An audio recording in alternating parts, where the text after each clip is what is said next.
নমস্কার বন্ধুরা, কেমন আছো সবাই? তোমাদেরকে আজকে আমি নিয়ে যাব একটা নতুন জায়গায়। তো প্রথমেই বলে রাখি একটা গল্পের কথা। সেই গল্পটা হচ্ছে, আমার হাজব্যান্ড সাব ইন্সপেক্টরে জব করে পুলিশের। তো তোমরা সকলেই জানো যে পুলিশের ফ্যামিলির জন্য একটা ক্যান্টিন ব্যবস্থা করেছে সরকার থেকে। তো দেখো, আমি সেখানেই নিয়ে যাচ্ছি। প্রথমেই ঢুকে গেলাম পুলিশ ক্যান্টিনে, মেদিনীপুর পুলিশ ক্যান্টিন। তো দেখো, চারিদিকে সবুজে ভরা একটা স্নিগ্ধ পরিবেশ। এই ক্যান্টিনে যে কোনো রকমের গ্লসারি বলো, সমস্ত রকমের কসমেটিক্স, ফুড আইটেম সব কিছুই সুলভ দামে আর কি পাওয়া যায় বাজারের তুলনায়।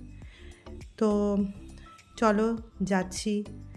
পরিবেশটা খুবই সুন্দর, চারিদিকে গাছে ভর্তি। তো আমরা ঢুকছি ক্যান্টিনের মধ্যে।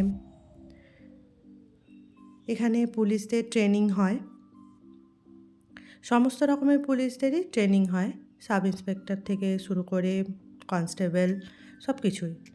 তো এখানে দেখো বড় বড় বাস রাখা আছে। এবার আমরা ঢুকছি ক্যান্টিনের মধ্যে। তোমরা দেখতেই পাচ্ছ কত সুন্দর সমস্ত জিনিস সাজানো আছে।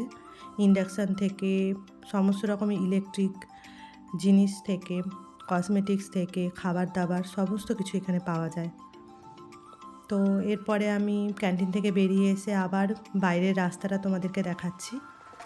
চারিদিকেই এইগুলো হচ্ছে কোয়ার্টার। তো যারা যারা এখানে ট্রেনিং করতে আসে তারা এখানে থাকে। পরিবেশটা মানে খুবই সুন্দর। তো সবাই এখানে আসতে পারে না, তাই জন্য ভাবলাম তোমাদের সাথে একটু শেয়ার করি।